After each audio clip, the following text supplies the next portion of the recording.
Buenas noches, queridos amigos. Estamos reunidos en un nuevo programa del Club Cuántico para hablar de ciencia y tecnología, nuevamente con un muy interesante invitado. Esta noche el profesor Miguel Orzac, de la Pontificia Universidad Católica de Chile, con el cual vamos a conversar del tema preferido del conductor del programa, mecánica cuántica, y específicamente sobre entrelazamiento cuántico, información cuántica y todos los temas que son de nuestro interés. Muy buenas noches, Miguel. Buenas noches, Marco. Me alegra mucho estar en tu programa. A nosotros estamos muy alegres de que tú estés con nosotros. Tú participaste hace 15 días en el Congreso de Matemáticas Capricornio que se realizó aquí en La Serena, organizado por nuestra universidad, específicamente dando una charla sobre este tema. Quisiera que nos contaras un poquito, Miguel, sobre este fenómeno del entrelazamiento, de qué se trata. Tú hablaste algo en tu conferencia, de esta pugna entre la noción de Einstein de la relatividad especial y la escuela de Copenhague. Nos gustaría que tú nos comentaras. Mira, inicialmente yo comencé a trabajar hace bastantes años atrás en óptica cuántica. El origen de eso fue la teoría del láser. Pero a medida que pasaron los años, esto evolucionó y el campo se bifurcó en dos temas. Uno condensado de Bose-Einstein y el otro tema de información cuántica. Ahora, la información cuántica es algo bastante genérico, bastante general, incluye también computación cuántica. Yo personalmente pienso que la información cuántica es más importante porque tiene relación con transmisión, generación y protección de datos, de información. O sea, protocolos de seguridad para transmitir información. Por ejemplo, existe un área que se llama la criptografía cuántica, donde tú puedes transmitir señales encriptadas, o sea, una llave, una clave, digamos, y esa clave se transmite de una persona a otra. Ahora, si alguien interfiere en esa comunicación, las dos estaciones que están ya sea mandando o escuchando se dan cuenta y cambian la clave. Así que ahora que existen todos los hackers y todos los problemas de seguridad, pensamos que la criptografía cuántica tiene un tremendo potencial. ¿Cómo funciona la criptografía cuántica? ¿Cuáles son los principios que hay detrás de esto? Bueno, los principios son que existen dos personajes que son Alice y Bob. Alice le va a transmitir una clave a Bob y Bob de alguna forma va a leer esta clave y la va a interpretar, ¿ya? Ahora, esta clave, existen dos canales, un canal privado y un canal público, ¿ya? Entonces, por un lado, se testea esta clave y se ve si efectivamente es fiel, se testea la fidelidad de esta clave, y por otro lado, uno piensa, claro, en el canal de comunicación siempre hay ruido, y ese ruido puede ser una intersección, alguien que está interceptando el mensaje. Entonces habría que diferenciar lo que es ruido de lo que es la intercepción del... ¿Este canal privado es el canal cuántico? Es el canal cuántico. ¿Y el canal público es el canal clásico? Exactamente. ¿Cómo se produce entiendo que esto tiene que ver con el entrelazamiento. ¿Cuál es el principio que hay detrás del entrelazamiento cuántico? Bueno, el principio del entrelazamiento en general, el entrelazamiento cuántico consiste en lo siguiente. Tú tienes dos partículas que en algún momento han interactuado, así se genera el entrelazamiento. Pero enseguida esa interacción o esa fuerza entre las partículas cesa, ya no existe. Sin embargo, estas partículas ya no son independientes, quedan de alguna forma ligadas unas con otras. Un ejemplo típico, por ejemplo, es un oscilador paramétrico, donde se generan lo que se llama dos fotones gemelos. Esos dos fotones se han originado en forma al mismo tiempo, digamos. Se han generado esos dos fotones y están entrelazados. Ahora, esos dos fotones pueden estar extremadamente alejados uno del otro, pero el entrelazamiento sigue, digamos. O sea, lo que le pasa a uno de los fotones en un momento determinado, se lo observa, lo siente el otro fotón, ¿es así? O sea, en algún sentido. Claro, si estos fueran spins, por ejemplo, y el spin total es nulo de este par, eso significa que si tú mides uno de los spins y determinas ese spin, automáticamente se conoce el spin de la otra partícula, aunque esté al otro extremo del universo. Es decir, es como si fuese una sola estructura que tiene ciertas propiedades. Exactamente. ¿No viola esto el principio de localidad de la teoría especial de la relatividad, que dice que la información se transmite o no se transmite información? O sea, la localidad, son dos partes la pregunta. La localidad, no, la mecánica, Einstein pensaba que la teoría, en general la física es alocal, ¿ya? Pero la mecánica cuántica demostró que no es local.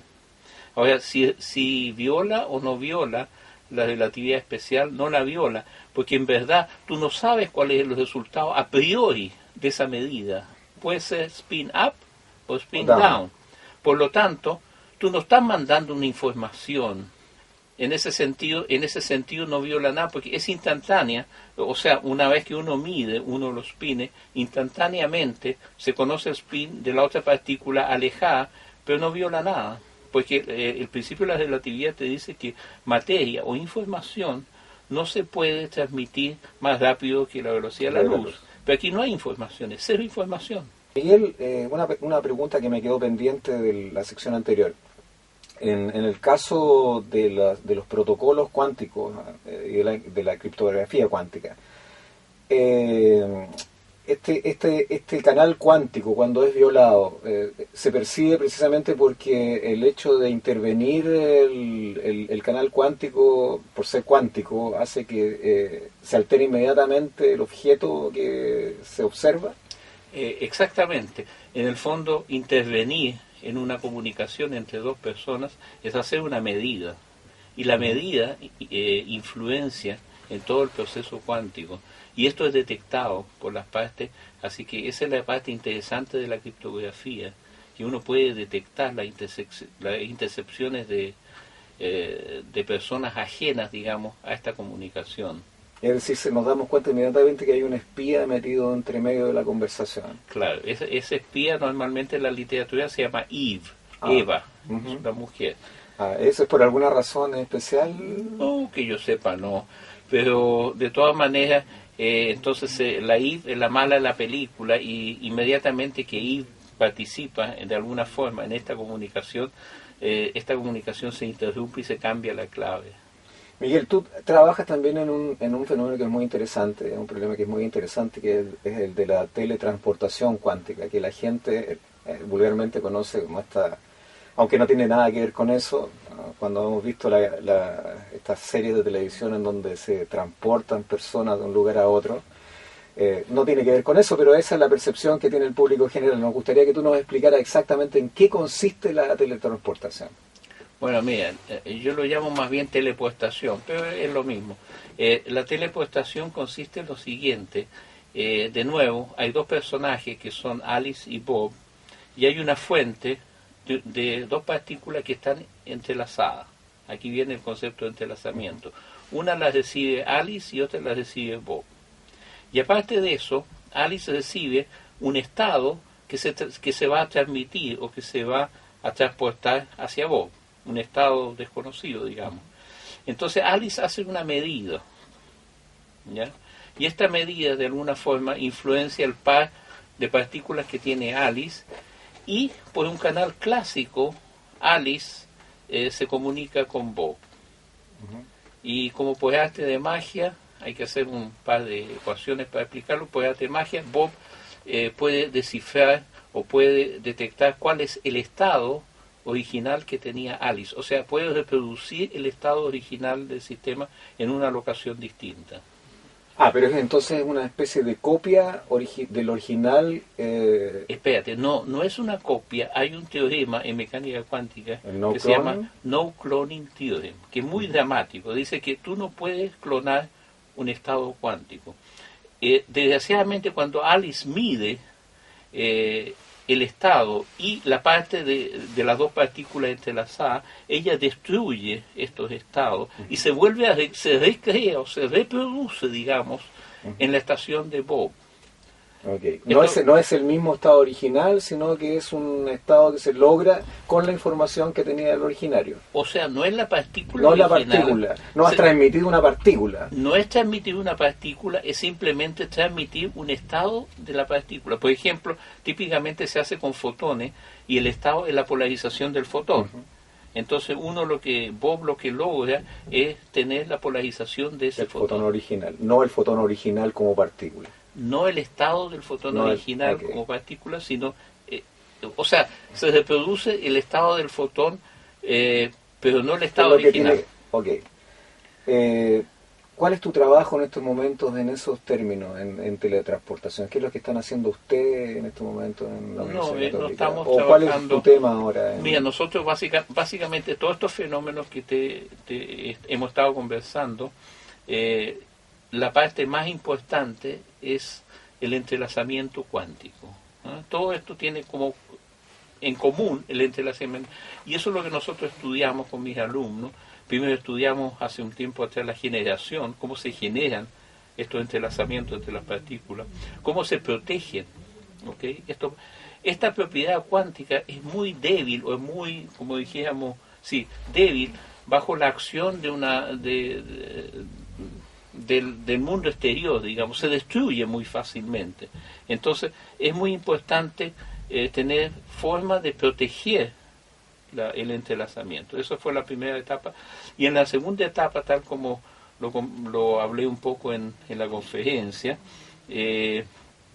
estudiamos si este es un efecto que se propaga y se distribuye a distintas estaciones, de manera que, por ejemplo, puede tener entrelazamiento en distintos puntos espaciales, y puede transmitir y distribuir ese entrelazamiento, que es muy importante. ¿Cuánto, si uno quisiera calcular en materia de tiempo, cuánto es la esperanza de tiempo que puede durar un par de partículas entrelazadas? ¿Es poco, tomando en cuenta que interactúa con el medio? Eso es muy variable, fíjate.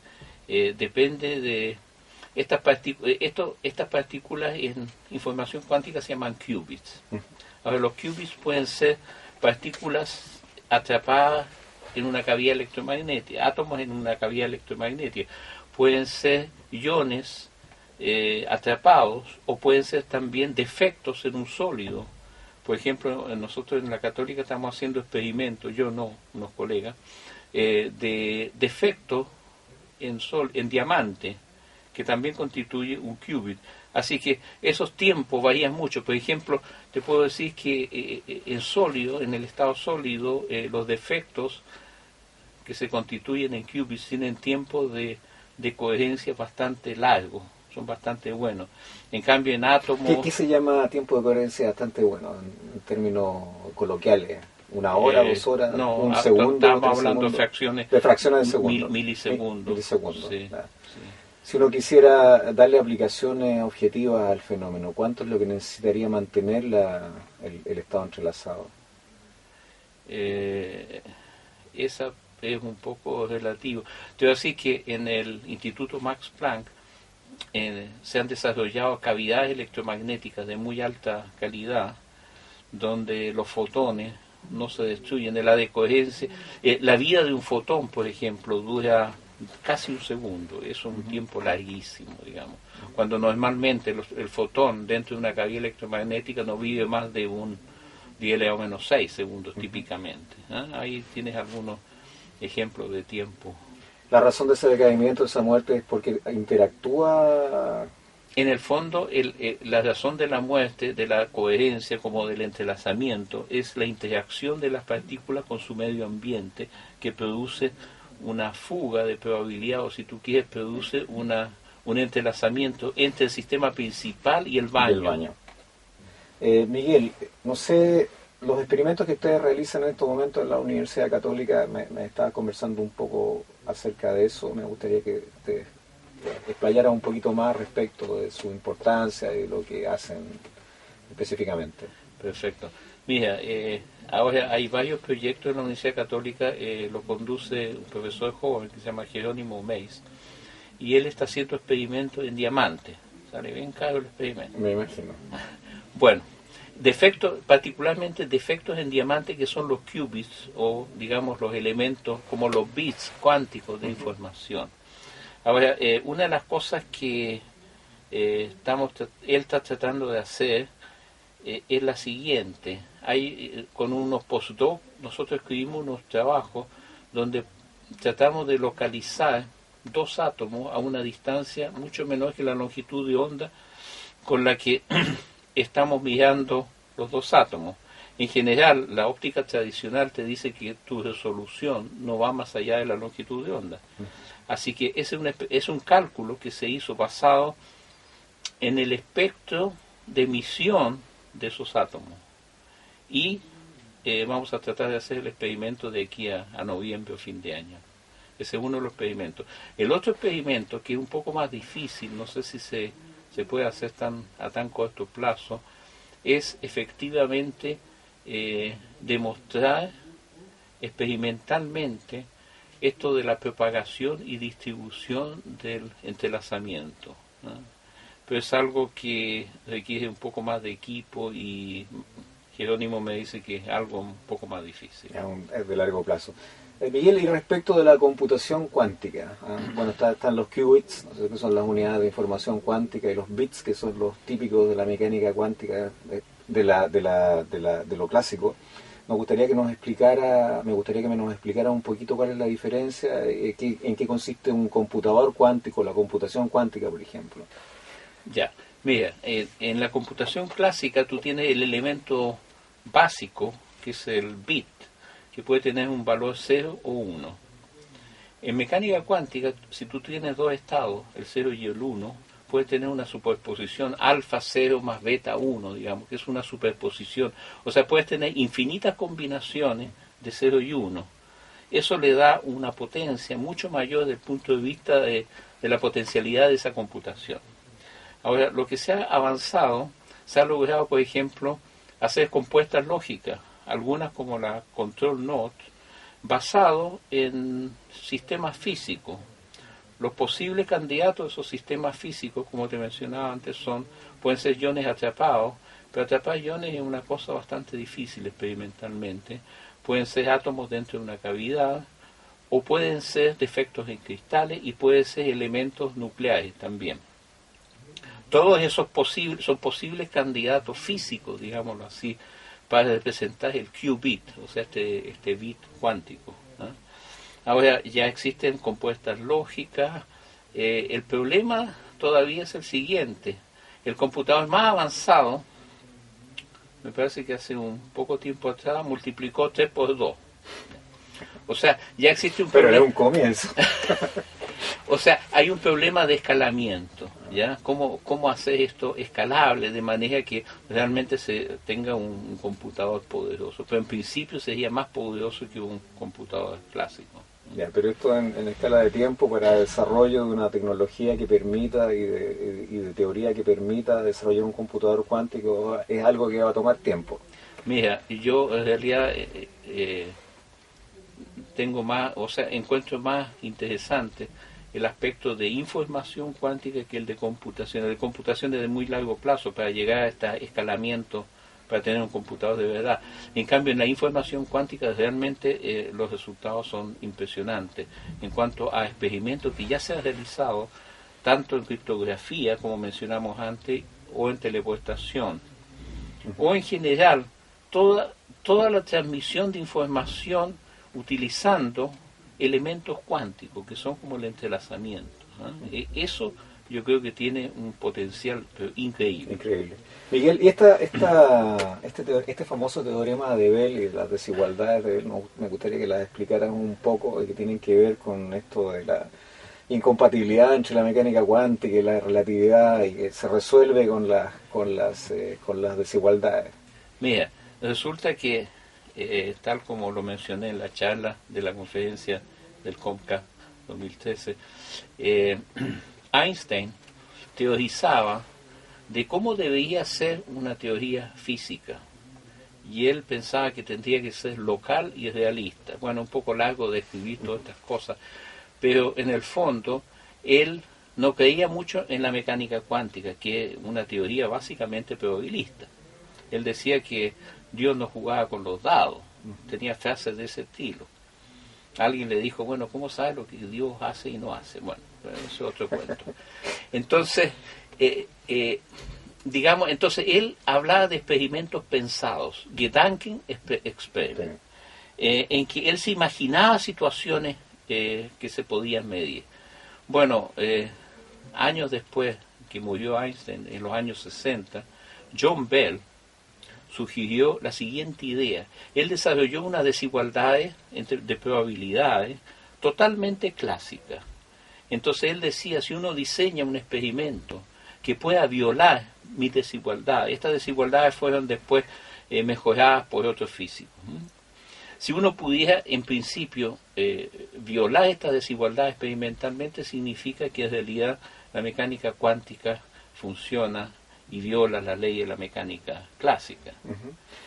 Porque Einstein, en el fondo ellos Einstein postulaba que esta teoría de las variables ocultas, que en realidad en el caso del entrelazamiento había información que ya llevaban, por ejemplo, estos dos fotones entrelazados al momento de nacer, ¿es así?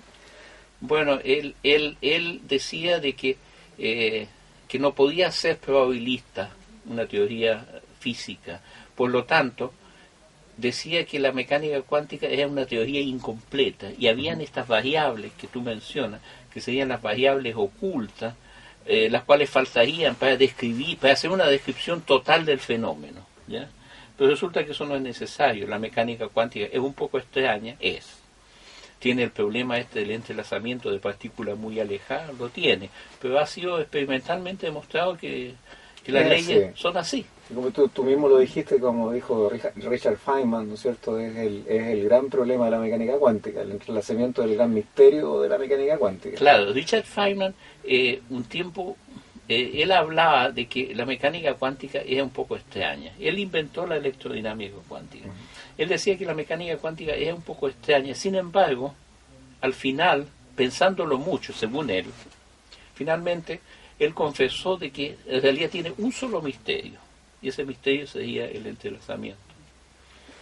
Miguel, estamos llegando al final del programa. Yo quiero agradecer tu presencia, ha sido muy interesante, así como la conferencia que tú dictaste en el Congreso de Matemáticas. No sé si quieres decirle algo a nuestros auditores para terminar. Bueno, espero que esta entrevista sirva para la gente joven, para que se entusiasme tanto en la física como en las matemáticas y en general la ciencia, que tanta falta nos hace en este país. Muchas gracias. No, gracias a ti, Miguel, gracias a todos por escucharnos en este programa y los esperamos dentro de 15 días más con otro interesante invitado en su Club Cuántico.